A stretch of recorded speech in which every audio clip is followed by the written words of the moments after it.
La familia de Abigail la abandonó en el bosque por no ser lo que esperaban, con una manta vieja y una caja de latas como despedida.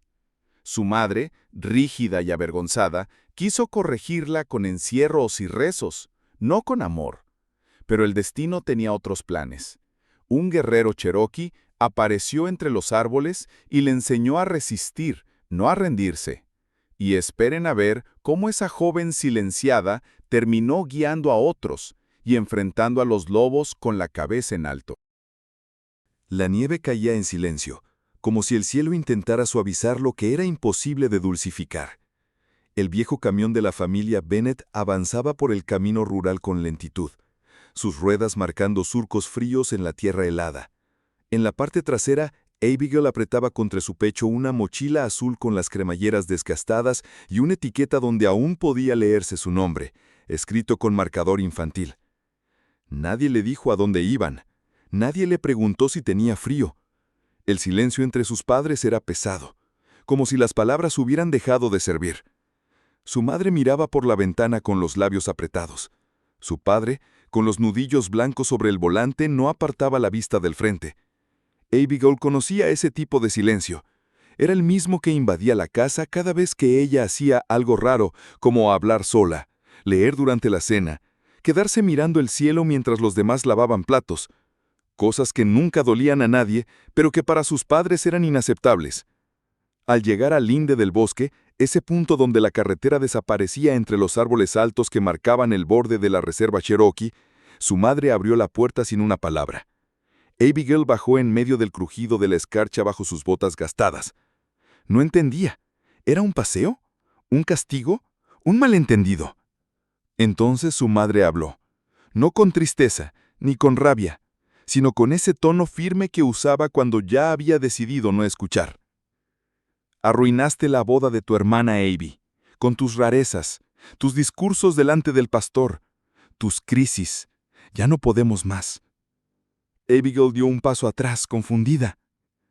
Yo solo dije que no me sentía bien, que me costaba respirar. No era por Megan. Pero su padre no dejó que terminara. Cerró el maletero con un golpe y arrojó una caja con latas y una manta encima de la nieve. Esto es todo lo que podemos darte. No hubo abrazo. No hubo despedida.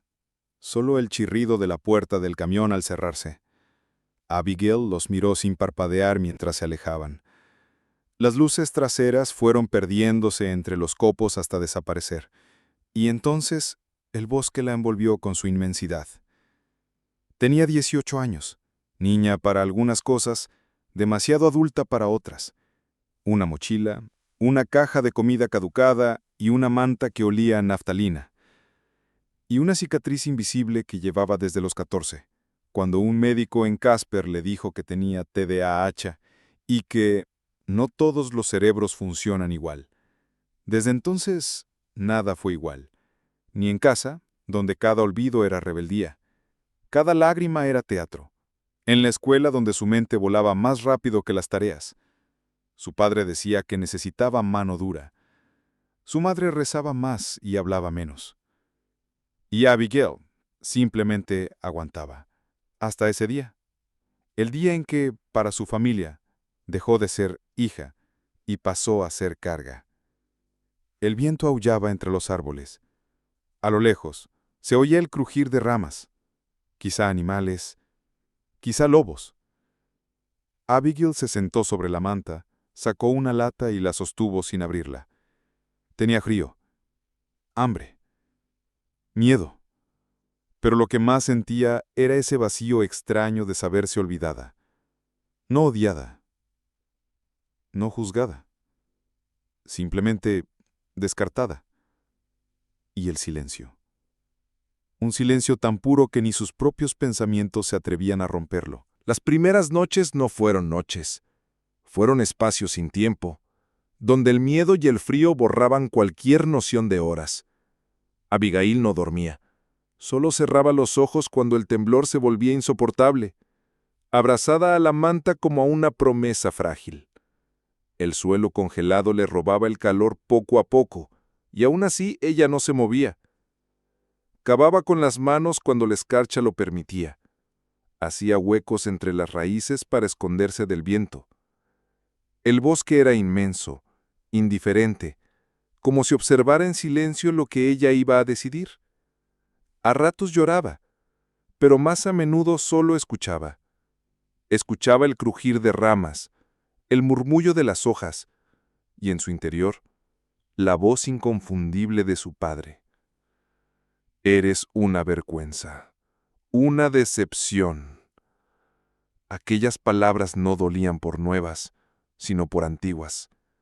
Eran parte de ella, como si se las hubieran tatuado en el pecho desde niña, repitiéndolas en distintas formas cada vez que no encajaba, cada vez que era demasiado rápida para entender algo, pero demasiado lenta para obedecerlo. Una noche especialmente helada, escuchó los pasos. No eran humanos. Se arrastraban con ligereza, pisaban sin romper. Abigail no gritó, no intentó correr. Ya no tenía miedo de que vinieran los lobos.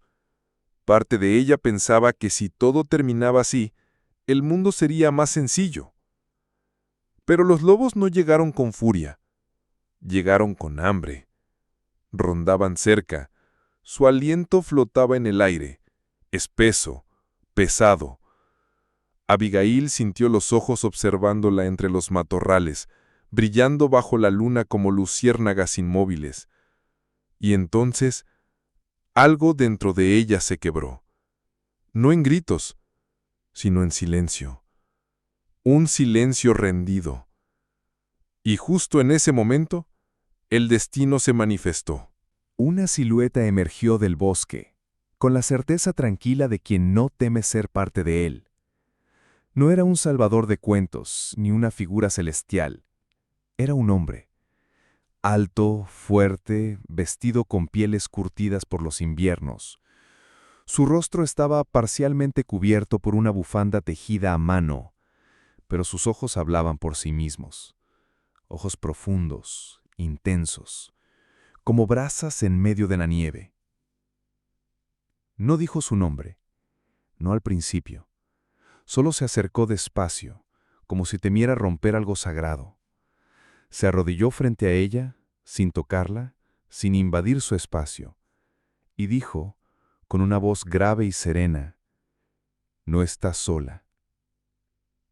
Abigail no respondió. No podía.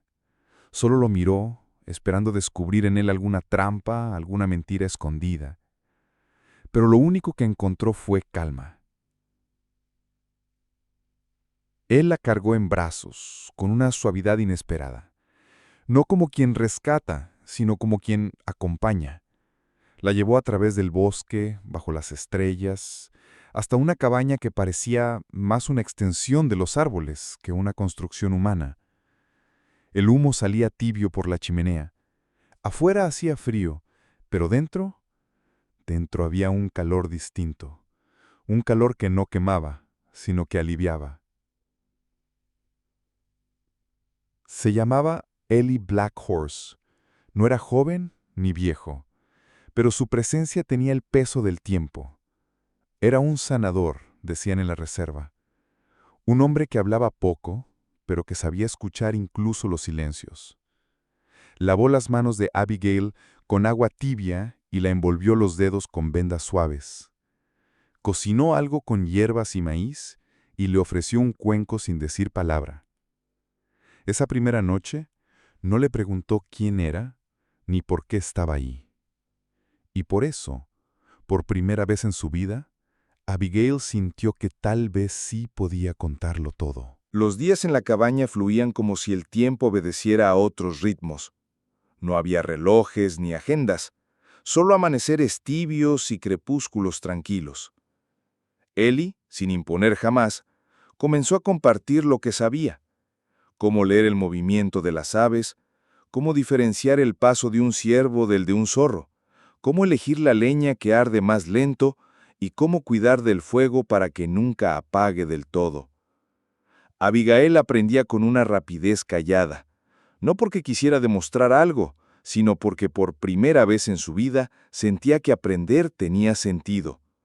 Cada gesto de Eli, Cada palabra pronunciada con cuidado le devolvía algo que había perdido sin saberlo, la dignidad de ser escuchada. También había noches de llanto, no por debilidad, sino por limpieza. Eli nunca interrumpía, solo dejaba una manta más gruesa, una taza de infusión caliente y una presencia constante que hablaba sin necesidad de voz. Bajo su guía, Abigail comenzó a comprender que el bosque no era un castigo, sino un refugio, que no estaba rota, simplemente había sido incomprendida. Sin embargo, no todo se había quedado atrás. Una tarde de marzo, cuando el hielo empezaba a ceder y los pájaros regresaban a sus nidos, un vehículo brillante rompió el silencio del sendero. Era un SUV nuevo, impecable, que no pertenecía a ese lugar. De él bajó Megan, la hermana mayor de Abigail. Sus gafas de sol ocultaban la mirada, pero no el juicio que se leía en la rigidez de su postura. «Papá está enfermo», dijo sin preámbulos. «Mamá cree que deberías volver, al menos por unos días». Abigail dudó. Algo en la voz de su hermana no sonaba honesto, pero el recuerdo de su padre era una herida abierta. Aún había parte de ella que quería creer que la querían, que algo podía arreglarse. Tomó su mochila. Eli la observó desde la puerta sin detenerla, pero con una seriedad profunda en los ojos. El regreso fue corto y frío. Nadie la abrazó al llegar. La llevaron a la antigua iglesia de madera donde se celebraban las reuniones familiares. Allí, sin explicación clara, la guiaron al sótano. Cerraron la puerta. Y entonces empezaron las voces. «Esto es por tu bien, Abby», dijo su madre, apretando un libro contra el pecho. «Necesitas limpiar tu alma». El pastor comenzó a orar en voz alta. Megan lloraba en una esquina, con lágrimas que no parecían sinceras. Y Abigail, en medio de aquel cuarto cerrado, entendió. No era amor lo que la había traído de vuelta. Era control. Era miedo. Era una trampa. Gritó, no con desesperación, sino con todo lo que había callado durante años. Gritó su nombre, su verdad, su derecho a ser escuchada. Y el eco no tardó en llegar. Al anochecer, cuando la luz se filtraba apenas por los cristales polvorientos, las puertas se abrieron con firmeza. Eli estaba allí, acompañado por 3 ancianos de la reserva y un agente del condado que sostenía una orden firmada. No alzó la voz, no amenazó, solo señaló el papel y dijo con calma: «Esta joven no está aquí por voluntad propia, y eso es ilegal». Abigail fue sacada del sótano envuelta en una manta. El aire fresco le quemó los pulmones, pero era un ardor dulce, como el de la libertad recuperada. Nadie impidió su salida. Nadie tuvo el valor de hacerlo. Los fieles que estaban en la iglesia guardaron silencio. El pastor bajó la mirada. Su madre, de pie junto al altar, no dijo una palabra. Megan sollozaba, pero ahora sin máscara. Abigail salió erguida. Eli le puso una mano en el hombro, y por primera vez, ella no se sintió pequeña. Desde aquel día, nadie volvió a llamarla loca. Nadie volvió a decidir por ella, porque su voz, finalmente, había sido escuchada. Abigail regresó al bosque cuando las primeras hojas doradas del otoño cubrían el sendero como alfombra silenciosa. Pero esta vez no lo hizo temblando ni con el corazón en las manos. Lo hizo con paso firme, con mirada clara. Regresó no como la niña descartada, sino como una mujer que había encontrado su lugar. Junto a Eli construyeron más que una vida. Levantaron un hogar para quienes no tenían uno. No era grande, pero cada rincón estaba lleno de calor y dignidad. Lo llamaron Ashkali, que en lengua cherokee significa volver a nacer. Allí recibían a jóvenes que habían sido rechazados por sus familias, olvidados por los sistemas, dejados atrás en un mundo que aún no sabía cómo amar lo que es diferente.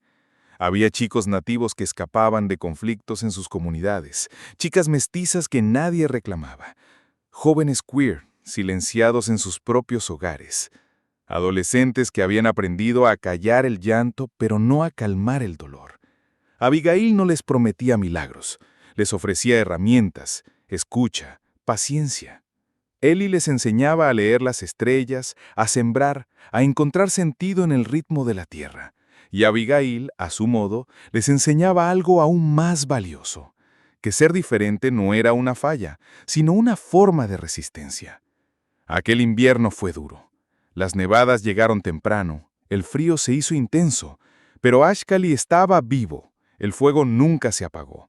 Siempre había un plato caliente, una historia compartida, una canción en voz baja junto a la chimenea. Y fue durante ese invierno, justo cuando el viento azotaba más fuerte, que una figura familiar apareció junto a la cabaña. Era su madre. Había envejecido, los hombros curvados, las manos temblorosas, la mirada perdida entre los árboles. Abigail la reconoció de inmediato, pero no sintió miedo. Sintió compasión y distancia. Le abrió la puerta, la invitó a sentarse, le sirvió una taza de té con miel como si fuera cualquier visitante. Nadie dijo nada durante un rato, hasta que, con voz baja, su madre murmuró: «Ya no me necesitas, ¿cierto?». Abigail sostuvo la taza entre las manos, pensativa. La nieve golpeaba el cristal con suavidad como queriendo ser parte del momento. Entonces respondió, con la calma de quien ha sanado: «No, ya no te necesito. Ahora soy yo quien decide a quién entrego mi amor».